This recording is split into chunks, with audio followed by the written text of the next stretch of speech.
July in Rocky Mountain National Park is hard to beat. The snow is melted from all but the highest locations. Wildflowers are blooming both up high and down low. The roads and trails across the park are finally open, and the wildlife is active and visible. It's a great time to visit and to enjoy all that the park has to offer.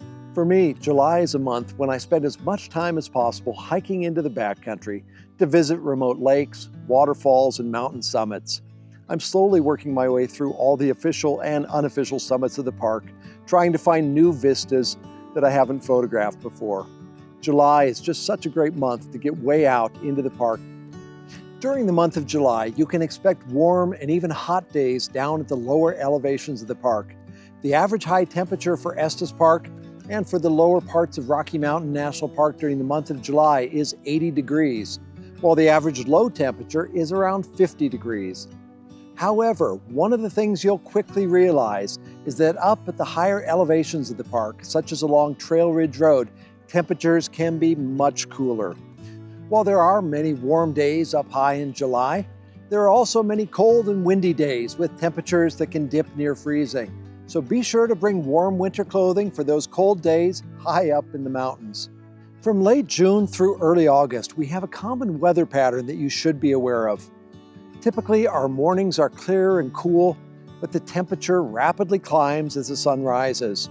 As the morning heats up, this warm air rises from the lower elevations of the park and meets the cool air high above, creating intense thunderstorms with lots of lightning and sometimes a lot of hail as well. In fact, there are times where we've received more than a foot of hail during a single storm. So what you need to be aware of is that these storms typically move through the park in the afternoons, but they're usually gone by early evening. Because these can be intense electrical storms, you don't want to be out in the open above tree line, as you'll be a target for lightning. So plan your hikes for the mornings, and if you're doing any hiking above tree line, be sure and keep an eye on the clouds so that you can be back down before the storms arrive. Now, the typical rule of thumb for hikers in Colorado is to be off the tundra before noon, and that's a good rule to follow. Now, in terms of visitation, July is one of the busiest months of the year, so come with extra patience and plan extra time into your schedule, especially for entering and leaving the park. You can expect long lines near the entrance stations. Now, I recommend that you come during the off hours, such as before 7 a.m., around the lunch hour, or after 4 p.m. in order to avoid the worst of the crowds. Also, your best chance of getting a parking spot at the trailheads is to arrive quite early or quite late in the day. The most accessible places in the park will likely be the busiest. If you're looking for more peace and quiet, as I'm often doing, consider heading to less visited areas, such as the trails on the west side of the park, or simply get on almost any trail and hike in a few miles, and you should find some quiet, perhaps even a bit of solitude, even on the busiest days in July. Now, during the month of July, not only will you need a park pass, which can be purchased at the park entrance station, but you also need to have a timed entry reservation to enter the park during peak hours. The timed entry reservation needs to be reserved online and in advance from recreation.gov. You don't want to come to Rocky Mountain National Park without having a reservation for each day you visit, or you'll find it to be something of an inconvenience. To learn all about Rocky's timed entry reservation system, click on the link above to watch a video I made about it. Or look in the show notes below and I'll put a link down there as well. Now, in terms of activities, July is when Rocky Mountain National Park finally has its doors wide open to its backcountry.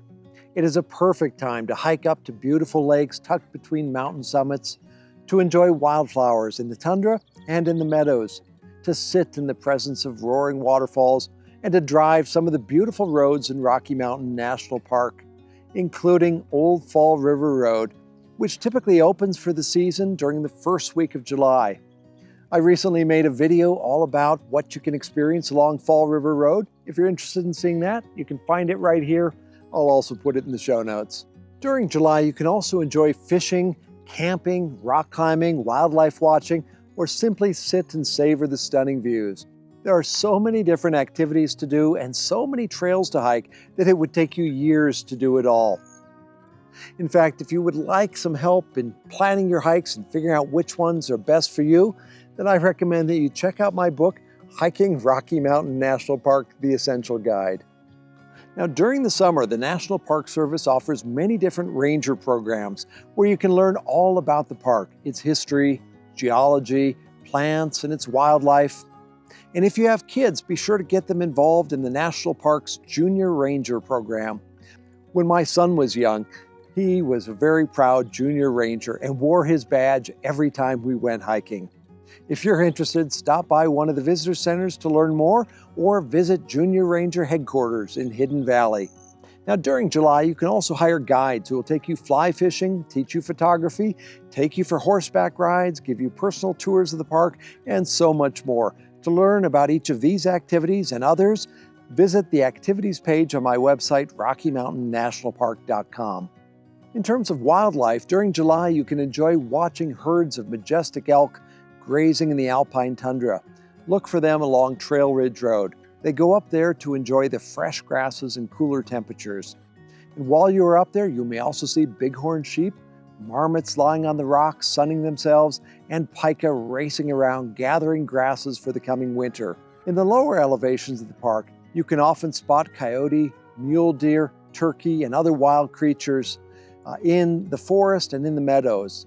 Now, for moose, you can often see those in the Kawanichi Valley, at Sprague Lake, Cub Lake, or anywhere there is marshland. Just remember, keep your distance from all wild animals, both for your safety and for their well-being. Remember, it's illegal to approach wildlife or to feed wildlife in Rocky Mountain National Park. This is their home. We want to create a safe and comfortable environment for them, so keep your distance. Well, have you visited Rocky Mountain National Park in July? If so, share your memories in the comments below. I'd love to read them. And when you visit, be sure to stop by my gallery in downtown Estes Park, where we have my hiking and photography guides, coffee table books, note cards, calendars, and beautiful prints for the home or office. It'd be great to meet you. Lastly, before you come, to make sure you're fully prepared, watch my video, The Top 5 Mistakes to Avoid When Visiting Rocky Mountain National Park. Thanks for watching, everyone.